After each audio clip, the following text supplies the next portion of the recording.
Halo semua, selamat datang di podcast Wakuno. Ini podcast pertama di channel saya. Semoga kalian terhibur dengan cerita yang akan saya bagikan di sini. Oke, di edisi Jangan Cerita kali ini saya akan menceritakan sebuah cerita yang saya alami sendiri, di mana ini berkaitan dengan korban tumbal tante-tante yang dulu sempat viral di mana-mana. Yang belum tahu ceritanya, saya akan lebih menceritakan ceritanya terlebih dahulu. Sebuah akun TikTok baru-baru ini membeberkan soal adanya praktek pesugihan di Pondok Indah. Korban pesugihan Pondok Indah rela dijadikan tumbal salah satu demi biaya pengobatan orang tuanya. Kemudian dijelaskan soal asal muasal para korban yang jadi tumbal di pesugihan di Pondok Indah tersebut.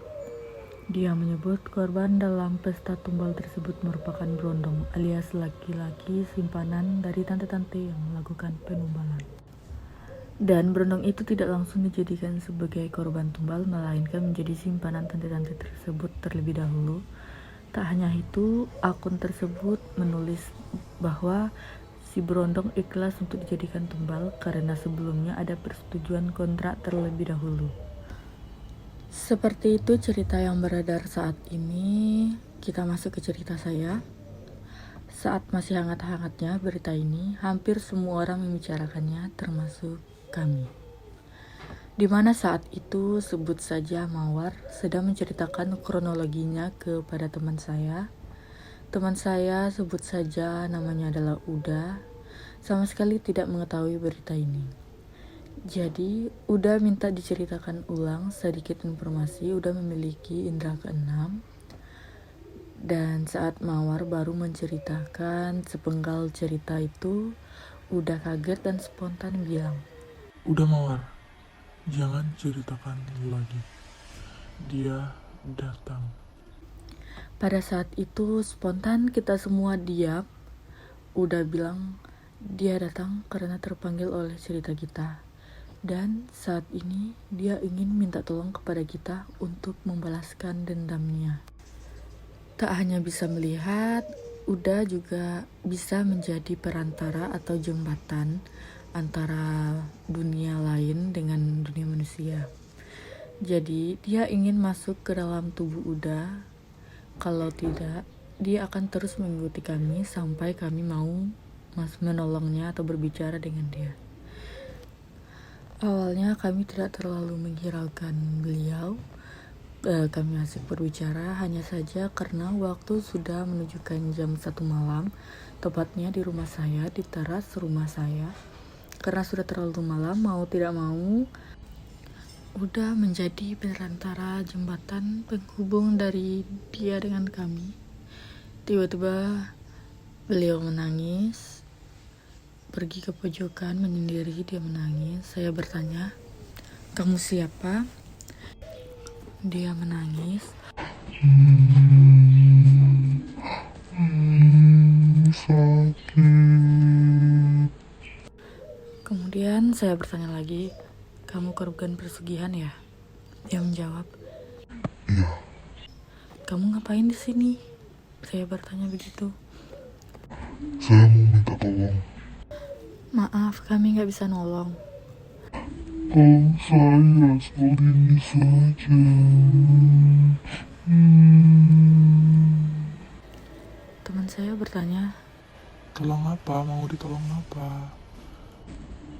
Pinjam tubuh kalian.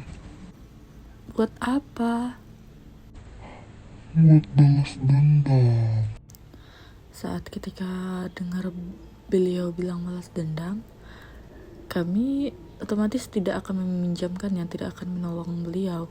Kenapa? Karena takut terjadi sesuatu yang tidak kita inginkan, karena niat beliau saja sudah tidak bagus, dan energi orang yang meninggal karena balas dendam atau karena sesuatu yang tidak pantas, itu tuh energinya sangat negatif.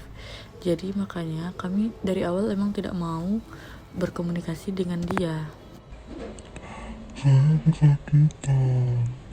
Saya dimutilasi. Saya akan balas dendam kepada mereka. pinjamkan saya tubuh kalian. Saya punya banyak uang di dalam rekening, saya bisa berikan kepada kalian. Beliau menceritakan bahwa beliau mempunyai banyak uang di dunia manusia karena tante itu hampir setiap tahun memberi dia uang. Berarti hampir sama dengan cerita yang saya dapat dari suara.com. Hanya saja saat kami tanya mengapa beliau mau dijadikan tumbal, dia sama sekali tidak mengetahui bahwa dia akan dijadikan tumbal. Jadi di situ posisinya dia emang tidak tahu menau. Dia hanya tahu bahwa dia sebagai simpanan tante-tante. Itu yang dia ceritakan kepada kami. Tidak banyak yang kami bicarakan karena hari sudah larut malam. Dia juga tidak mau keluar dari tubuh Huda. Dia terus meminta tolong kepada kami.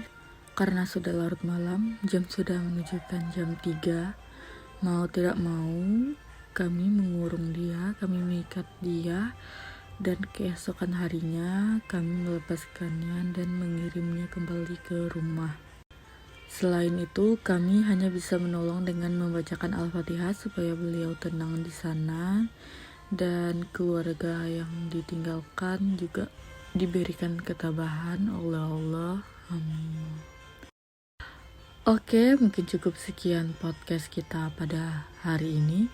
Kalau teman-teman ingin bertanya silahkan di kolom komentar, dan jika teman-teman ingin merequest boleh request di kolom komentar, karena saya memiliki banyak cerita yang mungkin tidak masuk akal, tapi saya akan menceritakannya di sini. Terima kasih, jangan lupa like, comment, and subscribe.